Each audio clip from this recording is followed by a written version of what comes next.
Hola, les doy la bienvenida a esta clase de herramientas para el estudio bíblico. Espero en Dios que todo vaya bien con ustedes y espero que esta clase sea de grande bendición para cada uno de quienes la están tomando. Vamos a platicar un poco acerca de esta clase. Primero vamos a comentar cuál va a ser la metodología para que lleven la clase y para que puedan aprobar el curso. Es muy importante seguir adecuadamente las instrucciones que se van a dar para la realización del curso, de tal manera que lo puedan aprovechar al máximo y lo puedan aprobar también con buena calificación. El formato para esta materia va a ser a través de videos.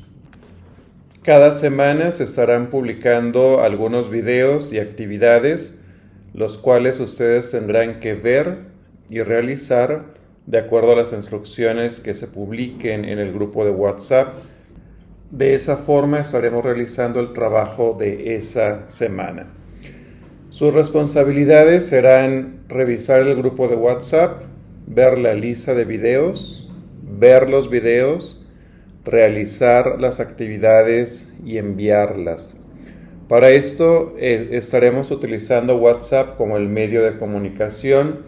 Ahí se publicarán las instrucciones y se abrirá un espacio para comentarios y preguntas. En algunas de las semanas estaré también haciendo preguntas a través del WhatsApp y ustedes tendrán que contestarlas y sus respuestas tendrán también valor para su calificación. También cabe mencionar que en cualquier momento del curso el grupo de WhatsApp está abierto para preguntas con referencia a las tareas o con referencia al material que se está revisando, y con mucho gusto estaré atento al grupo para poder contestar a sus preguntas. Si fuera necesario que nos comunicáramos por algún otro medio, también estoy en disposición de que lo hagamos de tal manera que todo el material que se estudie quede completamente claro. También necesito que cada uno de ustedes publique en el grupo de WhatsApp una dirección de correo que sea del dominio de Gmail. Es necesario que sea de Gmail, ya que algunos de los videos se publican a través de esta plataforma y también habrá otros videos que se publiquen en el grupo de WhatsApp que se verán a través de YouTube, pero para los videos de clase se necesita un correo de Gmail. No olvide cada uno de ustedes que no lo haga hecho todavía, publicar su email en el grupo de WhatsApp a la mayor brevedad. ¿Cuál va a ser la manera de calificar? Vamos a dividir la calificación total en 3 porcentajes. 10% es ver los videos. En los videos voy a hacer algunas preguntas o dejar algunas actividades que ustedes van a tener que realizar y que no van a estar publicadas en ningún otro lado. Entonces, esa será la manera en la cual yo sabré si están viendo los videos o no. Aparte, se publicarán algunas actividades como preguntas en el foro de WhatsApp y habrá también tareas escritas que tendrán que entregar de manera semanal, y esas tareas deberán cumplir con las instrucciones de formato, contenido y ser entregadas también dentro de un tiempo específico. Con esos 3 elementos vamos a obtener la calificación del curso para cada uno de ustedes. Veamos ahora una breve introducción a lo que será la materia, de tal forma que tengamos un panorama general sobre la misma. Durante el curso vamos a aprender 3 herramientas diferentes para el estudio bíblico. La primera de ellas es análisis de estilos literarios. Los textos bíblicos están escritos en diferentes estilos literarios. Es necesario que los conozcamos, es necesario que sepamos cuáles son sus características y a partir de allí aprendamos a interpretarlos de la mejor manera. El segundo tipo de herramientas que vamos a aprender es el uso de comentarios bíblicos. Los comentarios bíblicos son textos o libros que van a abundar en explicaciones sobre libros o pasajes específicos del texto bíblico y a nosotros nos van a servir para entender de una mejor manera el texto bíblico. El tercer tipo de herramientas que vamos a aprender son las concordancias y los diccionarios. Y esas herramientas nos van a ayudar para poder encontrar pasajes específicos de la Biblia y significados sobre palabras o lugares específicos en el texto bíblico. Estos son pues los tres tipos de herramientas que vamos a aprender a lo largo de este curso.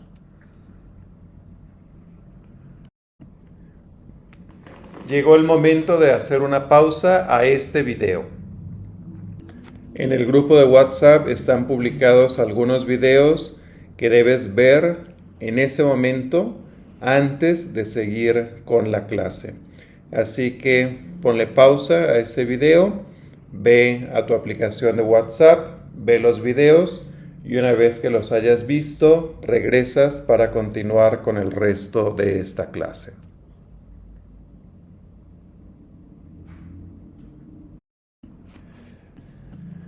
Lo primero que vamos a notar es que la Biblia es en realidad un conjunto de libros, una colección de libros, una biblioteca. Y esos libros fueron escritos a lo largo de un periodo bastante amplio de tiempo, alrededor de 1000 años, para que se escribieran todos los libros y unos años más también para que se conformara el canon, es decir, la lista de libros bíblicos que ahora nosotros utilizamos. Considerando esto, vamos a entender también que la Biblia ha pasado por diferentes épocas históricas, diferentes tipos de escritura y diferentes formas de escritura. Entonces, para poder entender de una mejor manera los textos bíblicos, necesitamos aprender cuáles son los principales estilos literarios en los cuales está escrito el texto bíblico. En los videos que ustedes vieron se explican ya algunos de esos estilos bíblicos. Vamos a principiar hablando en esta clase sobre el primero de ellos. Uno de los estilos literarios más importantes dentro del texto bíblico es la narrativa. Vamos a ver de qué se trata la narrativa bíblica.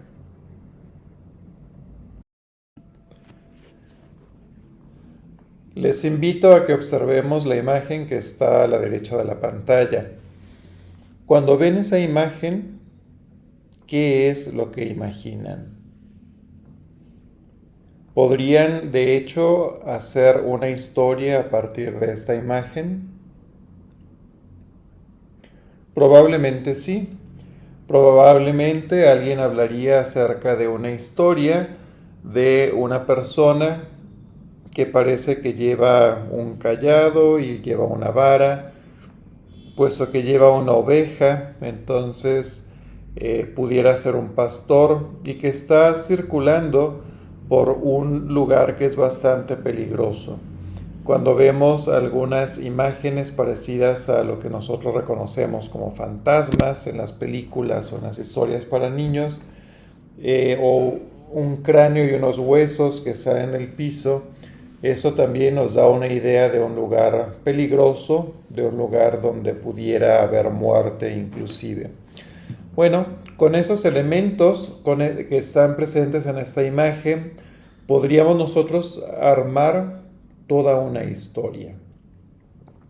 Y esa es una de las características de la narrativa, no solamente la narrativa que encontramos en la Biblia, sino la narrativa que encontramos en el resto de la literatura. Algo que requerimos nosotros identificar es que los textos narrativos tienen un argumento, es decir, una historia que van a contar, tienen personajes y tienen también un contexto. Y esos elementos vamos a encontrarlos también nosotros en el texto bíblico. Y es muy importante que podamos de ahora en adelante acercarnos al texto bíblico identificando cuál es un texto narrativo y tratando de encontrar esos elementos: argumento, personajes y contexto.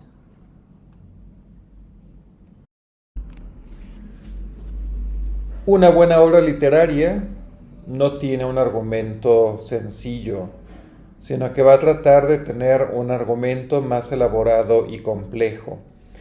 Si vemos aquí en esa diapositiva, encontramos la imagen de una cebolla, que es una idea que fácilmente nos puede venir a la mente para pensar cómo el argumento en una narración tiene diferentes capas.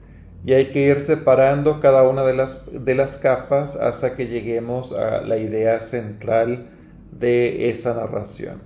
De la misma manera, el argumento en las narraciones bíblicas es un argumento complejo, de tal manera que necesitamos nosotros ir entendiendo los significados no solamente en base a una sola narración, sino a un contexto mucho mayor. Dentro de un capítulo, dentro de la sección de un capítulo, dentro de un libro de la Biblia, dentro de toda la Biblia completa. El argumento en las narraciones bíblicas está desarrollado exactamente de esta manera, en varias capas. Algo que también es muy importante notar en las narraciones bíblicas son los personajes. Los personajes en muchas ocasiones están muy bien logrados, muy desarrollados, y entonces podemos encontrar en su descripción física, en sus acciones o en sus pensamientos el carácter de cada uno de ellos.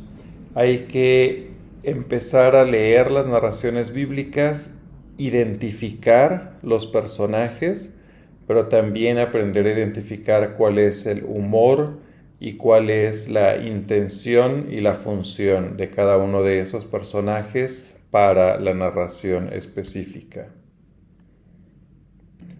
También hay que tomar en cuenta que los personajes no necesariamente son un ejemplo de cómo debemos nosotros actuar, sino más bien los personajes son un espejo en el cual podemos vernos a nosotros mismos retratados en el texto bíblico.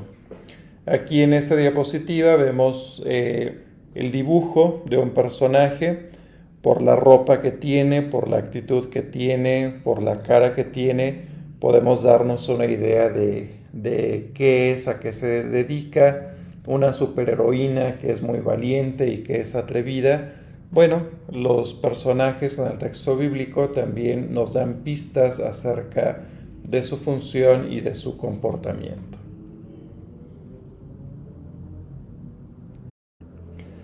Observen con detenimiento esa imagen. ¿Qué ideas trae a nuestra mente?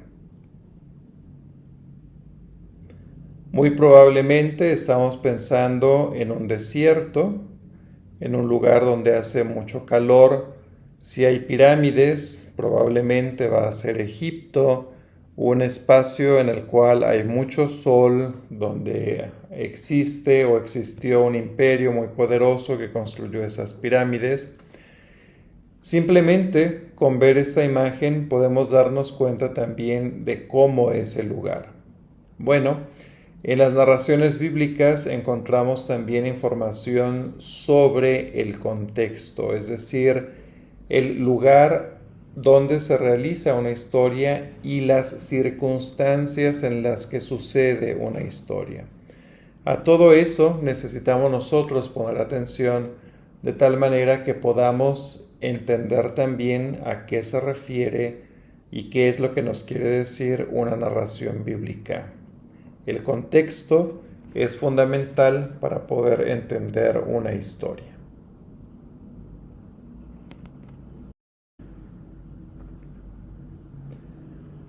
Entramos ahora a otro de los estilos literarios en la Biblia, que es el lenguaje poético. Y el lenguaje poético es muy importante dentro del texto bíblico, ya que la tercera parte de los escritos en la Biblia están escritos en poesía.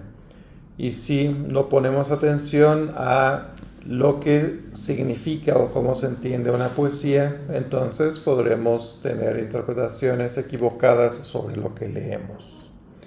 Veamos entonces cómo se estructura la poesía dentro del lenguaje bíblico. Lo primero que hay que tomar en cuenta cuando nos acercamos al lenguaje poético en el texto bíblico es que principalmente está escrito en el Antiguo Testamento y en hebreo. Y la poesía hebrea tiene una forma distinta a la poesía en español.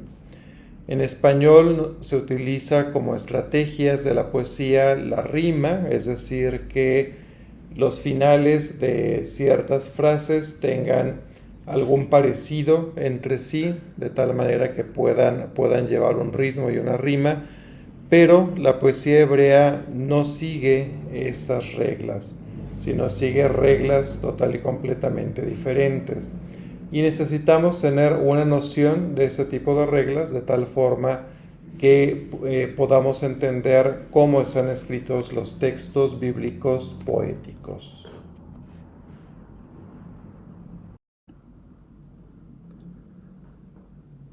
La poesía hebrea utiliza algunas de esas estrategias: la metáfora, el estribillo, el pareado, el inclusio o el quiasmo.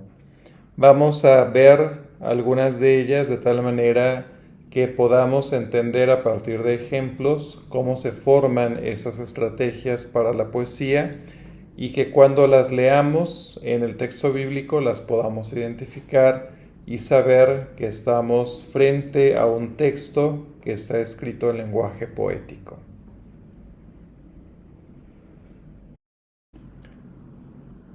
Aquí tenemos como ejemplo la sección de una canción en español donde existen varias metáforas. Lo que hay que entender acerca de las metáforas es que cuando se utilizan se tiene un sentido de una idea y ese sentido se traslada a otra idea. Entonces tenemos un sentido, vamos a llamarlo así, recto, principal de una idea, pero se traslada de manera figurada a una idea más. Algo muy sencillo sería decir, tus ojos son como el mar. Cuando estamos diciendo eso, pues el mar no tiene ojos. Podríamos pensar si son como el mar, son salados o tienen mucha agua o a qué se refiere. Pero la metáfora nos abriría la posibilidad de decir, tus ojos son profundos, como es el mar, tus ojos son azules o verdes, dependiendo del color específico del que se esté hablando. Tus ojos son hermosos. Entonces la metáfora lo que hace es tomar el sentido de lo que significa el mar en este ejemplo y trasladarlo para describir cómo son los ojos de una persona. Obviamente, ninguno de nosotros pensaría que los ojos de una persona son el mar, sino que haría esa elaboración de sentido de un objeto o de una situación o de una persona hacia otra idea. En el texto que tenemos aquí en esta diapositiva, el autor de la canción está diciendo, igual que el mosquito más tonto de la manada, yo sigo tu luz aunque me lleve a morir. Entonces está hablando acerca de una persona que está tan unida a otra que la seguirá inclusive hasta la muerte.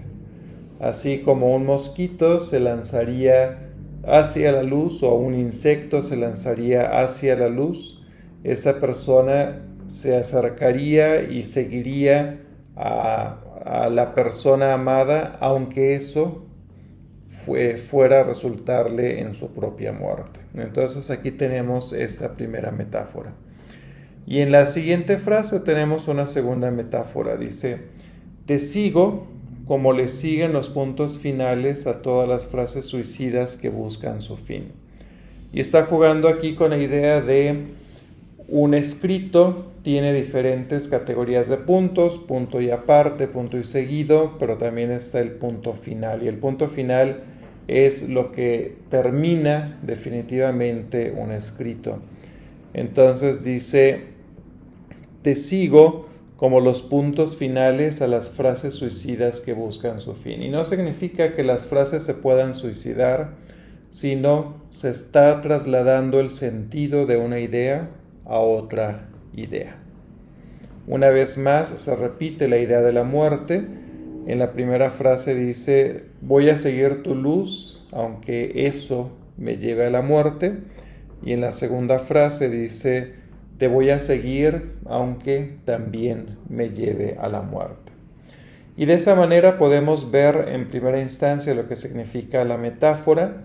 La vamos a encontrar muchas veces en el texto bíblico y es necesario que podamos interpretarlo, identificarlo, de tal forma que no hagamos la interpretación literal de lo que dicen las palabras, sino la interpretación metafórica del sentido que se está trasladando hacia una frase específica.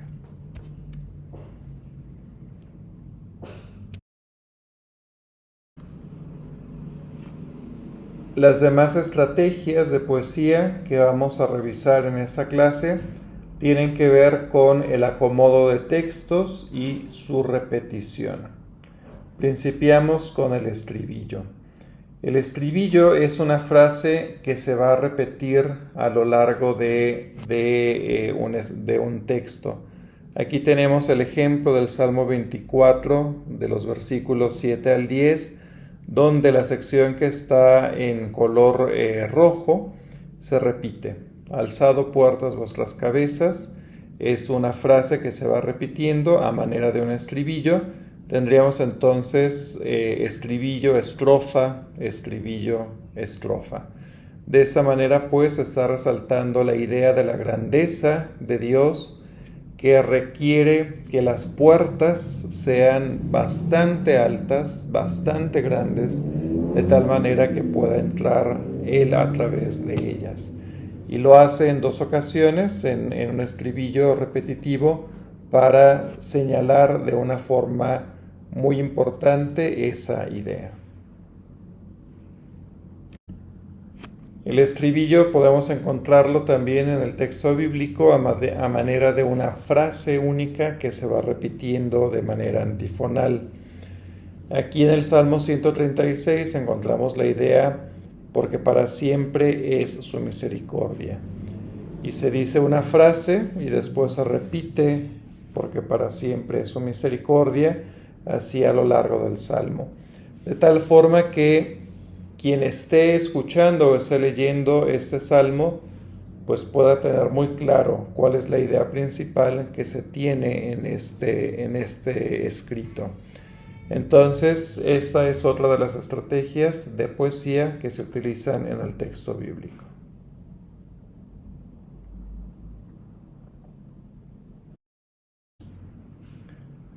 Pasamos ahora al inclusio. Y el inclusio pudiera ser algo similar a lo que hemos estudiado sobre el estribillo. La única diferencia es que en el inclusio la parte que se repite está al principio y al final de la sección. Aquí en el Salmo 42 encontramos en los versículos 5 y 11 la frase principal, la idea principal que se está remarcando, y dentro de esas dos repeticiones de la idea encontramos un desarrollo acerca del texto, de un texto relacionado con esta idea principal en el versículo número 5 y en el versículo número 11. Ese sería entonces un ejemplo de inclusio en el texto bíblico.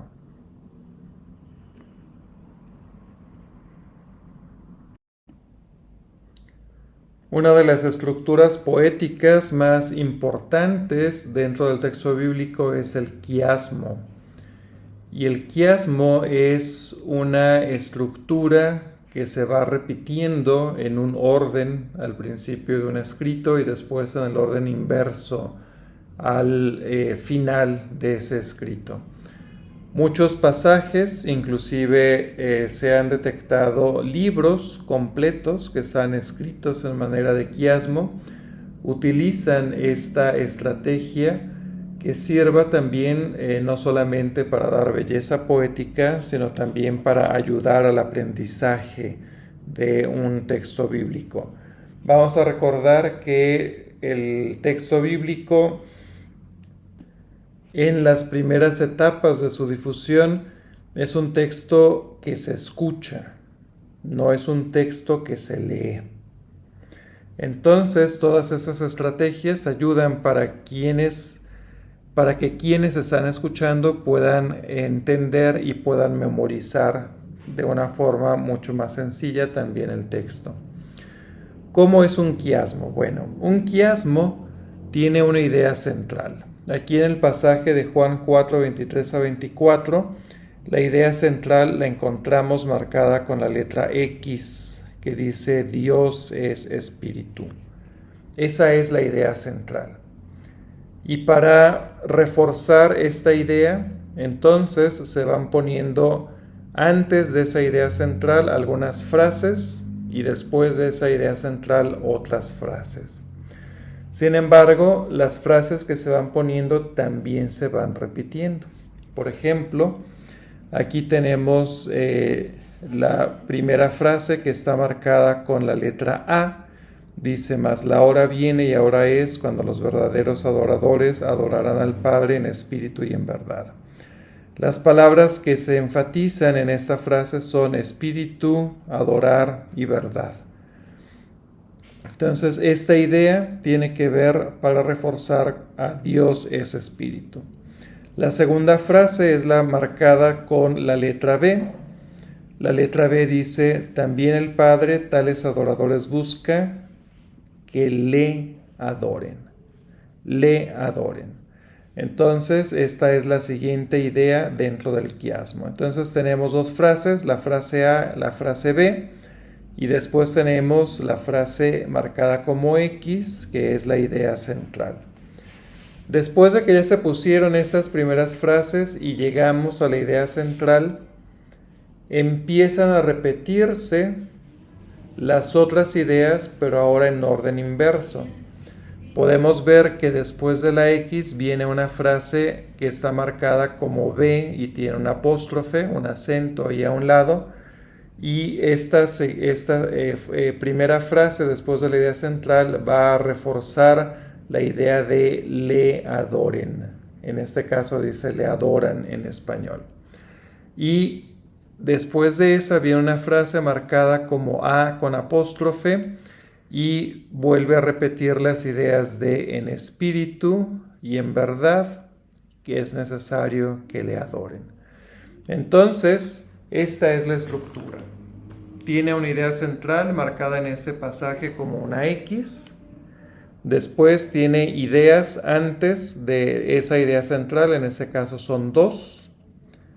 Y después va a repetir esas mismas ideas, pero en sentido inverso. Si al principio del pasaje se marcan como A y B, después de la idea central se marcan como B' y A', es decir, van repitiéndose las ideas, pero ahora de salida en sentido inverso. Los quiasmos aparecen mucho en el texto bíblico, por lo menos es necesario que nosotros podamos identificarlos y podamos tener una idea de qué son, para que cuando estemos leyendo un pasaje y nos demos cuenta que hay ideas que se van repitiendo, sepamos que es algo hecho a propósito, que llevan un orden, que se van a repetir primero en un sentido, que nos van a llevar a una idea central, y después de esa idea central, todas las ideas secundarias se van a repetir en sentido inverso. Esto es un quiasmo.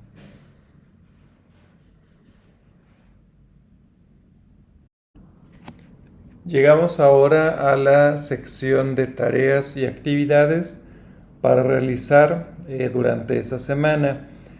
Estas tareas deben realizarse por escrito y enviarse de manera personal a mi contacto de WhatsApp, que ya les ha sido comunicado, y deben enviarse antes de la siguiente clase. Si se envían después de la siguiente clase, son recibidas, tendrán una calificación, pero tendrán un punto menos por haberse enviado fuera de tiempo. Entonces, antes de que se publique la clase siguiente, deben enviarse estas tareas. La primera actividad consiste en hacer un análisis narrativo del pasaje de Lucas 4, 1 al 13. Se ha publicado en el grupo de WhatsApp un documento en Word que contiene las instrucciones para realizar este análisis narrativo. Se va a tomar el texto bíblico, se van a señalar los personajes con diferentes colores, se va a señalar cuál es el contexto en el cual sucede esa historia y algunos otros elementos más que están presentes en el documento que les he compartido, de tal manera que podamos poner en práctica lo aprendido sobre el análisis literario de los textos narrativos en el texto bíblico. La segunda parte de la tarea tiene que ver con poner en práctica lo aprendido sobre un quiasmo. Pudiera ser algo complejo, pero vamos a hacer ese ejercicio de todas maneras. En Génesis 1:11 encontramos nosotros un pequeño quiasmo. Entonces vamos a hacer el esfuerzo para determinar cuál es la idea central, cuáles son las ideas secundarias y cómo se van repitiendo en un orden antes de la idea central y en otro orden después de la idea central. Entonces van a hacer este ejercicio también de tal manera que puedan poner en práctica lo aprendido sobre los quiasmos y también poder aprender un poco más sobre ellos. Por último, van a tomar el texto de Proverbios 23, 29 al 35 y en ese texto van a hacer dos cosas. Identificar cuáles son las metáforas que están en el texto y en segundo lugar, identificar qué significan cada una de esas metáforas. Bien, las instrucciones están publicadas en el grupo de WhatsApp. Ustedes pueden acceder a ellas directamente, pero si existe alguna pregunta o alguna duda, pueden comentarla ahí mismo en ese grupo para que podamos solucionarla. Coméntenla en el grupo, no de manera individual, de tal forma que si esa misma duda la tiene alguien más en la clase, pueda también resolver su duda. Y las tareas deben entregarlas, esas sí, de manera individual, antes de que se publique la siguiente clase. Bien, agradezco su atención a esta primera clase de herramientas para el estudio bíblico y espero que podamos coincidir en la siguiente clase. Hasta pronto.